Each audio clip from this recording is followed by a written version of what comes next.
On the spot news media, we got the latest news. We don't care about the views, we just representing right. Put local news internationally every night. On the spot, wave that Jamaican flag from left to right. Let's get it right, y'all know the type. We ain't dealing with the hype, we make it take flight. Yeah man, my viewers and subscribers, what a one. A blessed and wonderful Monday evening to each and every person out there tuning into On The Spot News Media. Now my peeps, the first thing that we are going to talk about in this evening's report is that the Minister of National Security, Dr. Horace Chang, is stating that a crime fighting strategy that he has in place is now working in violence-prone communities. After I listen to this, I want to drop on the comments in the comment section as it relates to what he's saying and tell me which of these communities right across the length and breadth of Jamaica, the garrison communities, the bad people in place, that his so-called crime fighting strategy is really working in. But anyway, the National Security Minister, Dr. Horace Chang, says that the first phase of the government's crime-fighting strategy has proven effective in increasing collaboration in violence-prone communities. Now, he was speaking over the weekend during a tour in Central Kingston Parade Gardens, which forms a part of the Project Star. Now, Project Star is the name of the crime-fighting strategy. The word STAR is actually an acronym that means Social Transformation and Renewal Intervention Program. So we're going to hear from Dr. Chang as he weighs in on this new crime-fighting strategy called Project Star. Listen. The zones of special operation creates the opportunity for that. And when you use the term collaboration, it might be misinterpreted. What we're getting is the police create a safe space and citizens are able to move from street to street and work with each other. But the majority of individuals in these communities are not criminals. There are few who create their social dysfunction. Once the police moves in, they get order and people work. Again, they used to go to school together, they live near to each other and they work together. And that's what we're hoping to do with this kind of operation, and the partnership is designed to reinforce that. So we're going to extend that to other communities and ensure that both the government agencies and private sectors who want to do investment in the community can operate freely and successfully. And ultimately, the government agencies will be able to also sustain the operations over a period of time so that we don't revert to this in any. But what we are having is that Project Star has bring added value as a private sector operation. There are resources, especially human sector and job placement, etc. And the objective is to collaborate to ensure that we get effective transformation and make sure it's sustainable. And as always, my peeps, Dr. Chang at his best, speaking one loader, shut up on the mouth. Yeah, man. So anyway, make we continue.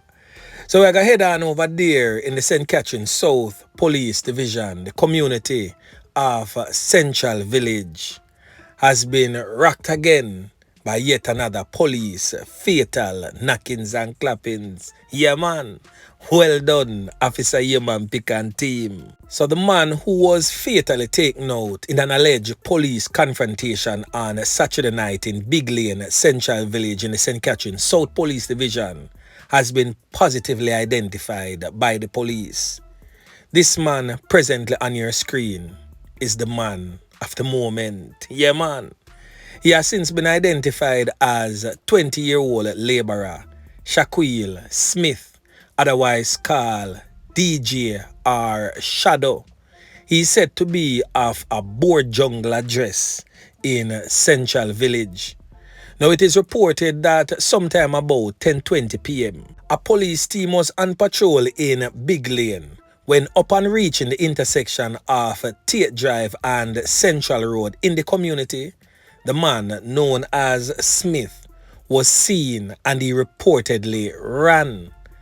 Now, the police are stating that he was pursued by them into a premises where he allegedly pointed a gun at the cops. The police stated that they took evasive action and Smith was conned up several times.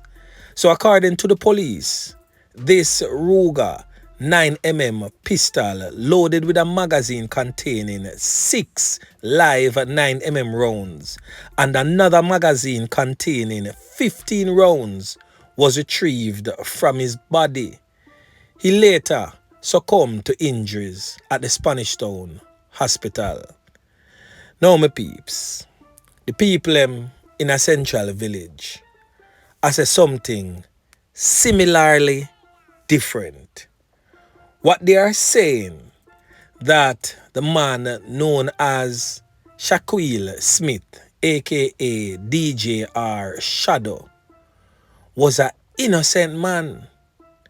But I wonder what is considered to be innocent given the circumstances. They are stating that the man, Shaquil Smith, was innocent given the fact that he was given that firearm by a known criminal element to hold on to and lock it because police in the area. Now, this man, Shaquil Smith, is not 12 years old or under. He's 20 years of age. So I'm pretty sure he's at an age living in such a volatile community. He knows the consequences of having an illegal firearm in your possession at night and being pursued by the police. The likelihood of you being conned up by them is very high. Yet, he took the firearm, figure lock it. So in my view, I see literally no innocence where that is concerned. By the virtue of him taking that firearm, figure lock it for a criminal element, then get caught by the police. And the police stated that he pointed same in their direction and them can him up and him lose him 3 points. I just saw it go. Casualty of war. It may sound a way still, you know, but literally I saw it go. You can't consider him innocent given the fact that he did have the firearm on his person.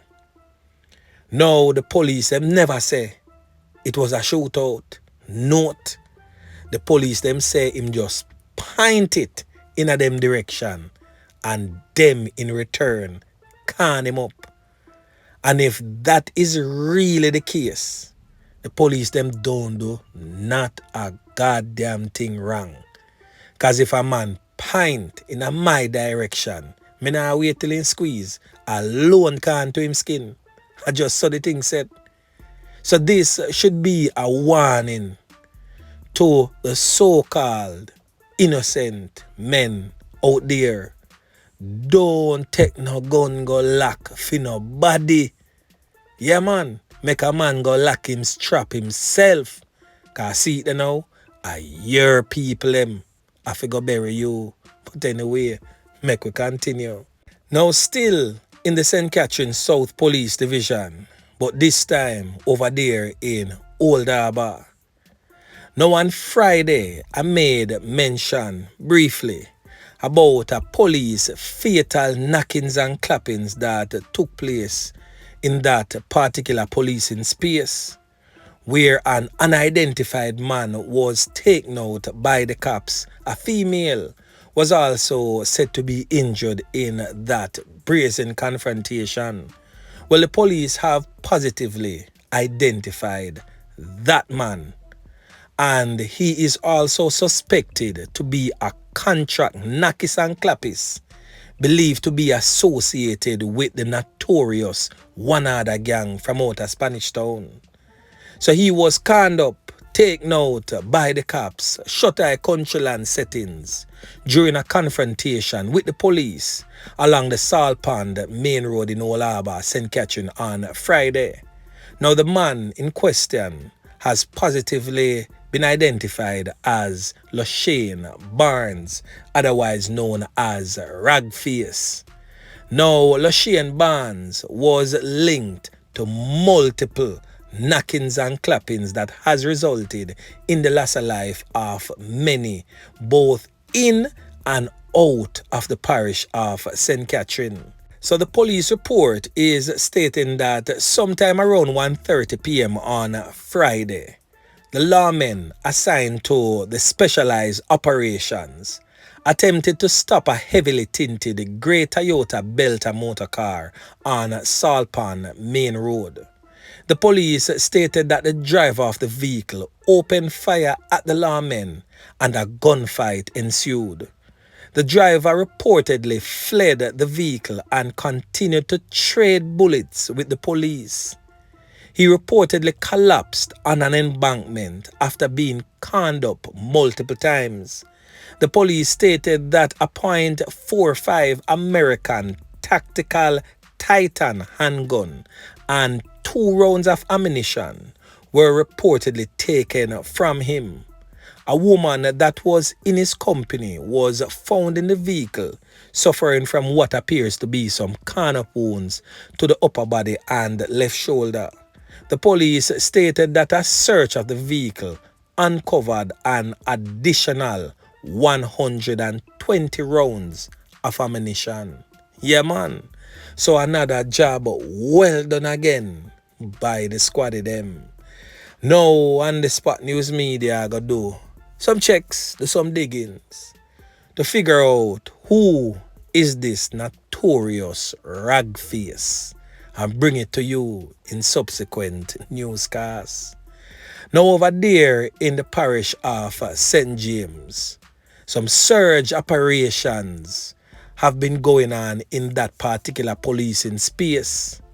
And the St. James police have stated that they have seized 3 firearms in separate operations across the parish in the last 24 hours. Now on your screen is the first firearm, which is said to be a Walter pistol and 5 rounds of ammunition that was seized sometime around 6 p.m. yesterday during an operation in Lilliput, St. James. The next firearm presently on your screen is said to be a Ruger 9mm pistol and 15 rounds of ammunition that was seized in Irwin, St. James during an operation yesterday. The police is stating that 1 man was also arrested in that operation. Now, the third firearm, I did not receive a photograph of that firearm, but the police is saying that it is a Glock 26 semi-automatic pistol and 20 rounds of ammunition that was seized sometime around 1 a.m. this morning in the Anchovy part of St. James. The police has also stated that 1 man was arrested for that firearm seizure. The lawmen stated that they are continuing to scour the area in search of other wanted persons and illegal weapons. Yeah, man. So another decent spot of work again by the squad of them. So anyway, my peeps, remember to like, share, subscribe to the channel. Stay tuned to On The Spot News Media as I continue to bring you fresh news and updates in subsequent newscast. On The Spot News Media. Yeah, man.